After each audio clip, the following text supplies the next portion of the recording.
universe is a mystery that has always puzzled mankind. How was it created? And who is responsible for creation? In Hinduism, there are many theories about how the universe was created in the earliest days. Let's explore some of them. In Hinduism, the universe is not one single entity. There are an infinite number of universes that are constantly being created and destroyed. In other words, we live in a universe that belongs to a multiverse. A universe will ultimately die, but the multiverse lives on. Lord Vishnu is a personification of this multiverse. According to Hinduism, Lord Vishnu was asleep in the cosmic ocean of all causes before the creation of the universe. His bed is a giant serpent with thousands of cobra-like hoods. The universe was created in a triad of roles: creator, maintainer, and destroyer. Lord Vishnu is the maintainer. Lord Brahma is the creator. Lord Shiva is the destroyer. The universe was created through the actions of Lord Vishnu, who slept and let a lotus bloom from his navel. The lotus stem represents the creation of the universe, while Brahma is found at the flower's center and represents the creator. The time it takes for one universe to be created and the next one to end is also the duration of one breath of Lord Vishnu. When he exhales, thousands of universes come into being and a new Brahma is born in each one. But when Lord Vishnu inhales, all universes get sucked in and Brahma dies. Lord Brahma represents the universe that we live in. He creates all life forms and is responsible for the physical world that we live in. Lord Vishnu is the personification of the eternal multiverse. He is responsible for the continuation of life in all universes. Brahma is the representation of our temporary physical universe, while Vishnu is the representation of the eternal multiverse that exists forever without any beginning or end. The current universe represented by Brahma is not permanent. In fact, it's quite temporary. Brahma only lives for 100 years and then he dies and a new universe will be born. Now, let's talk about time measurements. Brahma lives for 100 years and each year of Brahma has 360 days. And we are currently on the first day of the 51st year of his reign. There are day and night. During the day, Brahma creates life, and during the night, all life he created is absorbed back into him. Therefore, we will only be there for this day of Brahma, which is the first day of his 51st year. But don't be sad. Let me promise you that this is quite a long day. Yug, large units of time. Think of Yug as a unit of time that is measured in thousands to millions of years. The Vishnu Puran, an ancient Hindu text, has details about these Yug measurements. A Mahayug is made up of 4 sub-yugs that are distributed in the ratio of 4:3, 3:2, 2:1. In a Mahayug, the Kali Yug is the shortest yug and lasts for 432,000 solar years, followed by the Dwapar Yug, which is twice as long as 864,000 years. Then there's Treta Yug at 12,96,000 years, and finally the Satyug, which is 17,28,000 years.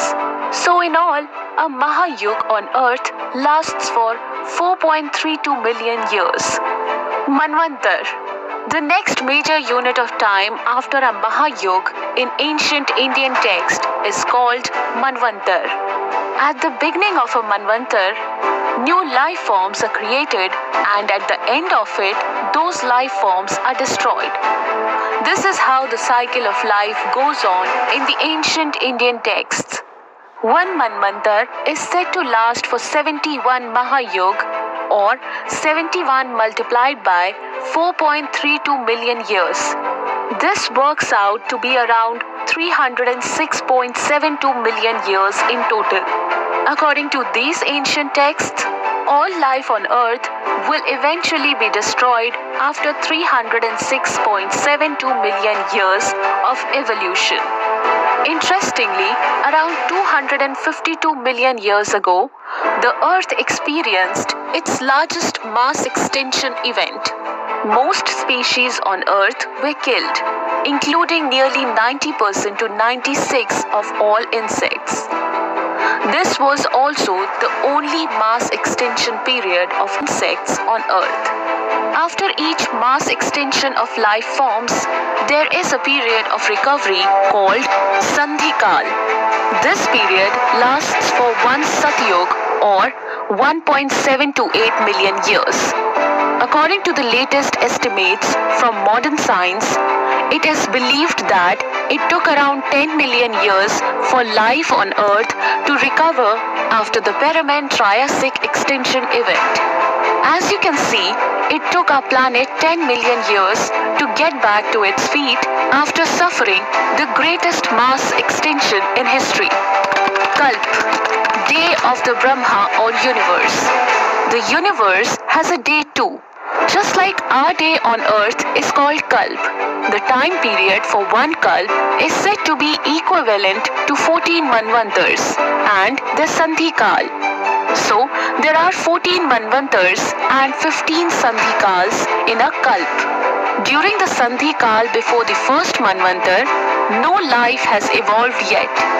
So, one Kalp equal to 14 multiplied by 306.72 million years plus 15 multiplied by 1.728 million years, which makes it one Kalp equal to 4.32 billion years. On the universal scale, one day is said to be 4.32 billion years long. This day is divided into a period of creation, where life forms are created, and a night period during which no creation takes place. Each of these periods is also 4.32 billion years long.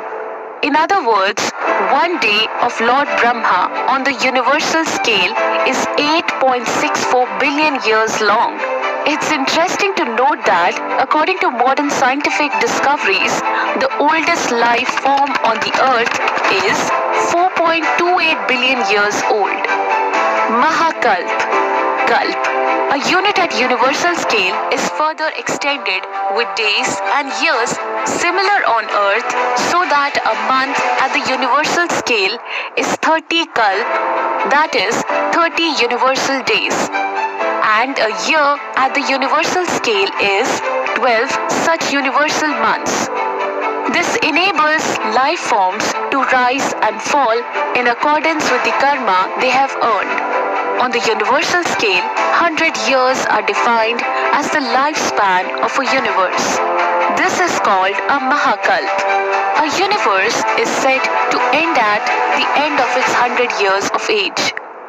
So, the lifespan of an entire universe is 8.64 multiplied by 30 multiplied by 12 multiplied by 100 billion years, which totals to around 311.04 trillion years. The ancient Indian texts says that our universe is currently on the first day of its 51st year. During this day, we are in the Kalyug of the 28th Mahayug of the 7th Manvantar. So, we have come to the calculation once again. According to ancient Indian texts, the age of the universe is 50 universal years plus 6 Manvantars plus 7 Sandhikal plus 28 Mahayug. 50 universal years equal to 8.64 multiplied by 30 multiplied by 12 multiplied by 50 billion years equal to 155,520 billion years. 6 Manvantars. 6 multiplied by 306.72 million years equal to 1,840.32 million years. 7 Sandhikal. 7 multiplied by 1.728 million years equal to 12.096 million years. 28 Mahayug. 28 multiplied by 4.32 million years equal to 120.96 million years. So, the age of the universe as per ancient Hindu texts is 157.49 trillion years. Modern science tells us that the universe is around 13.799 billion years old.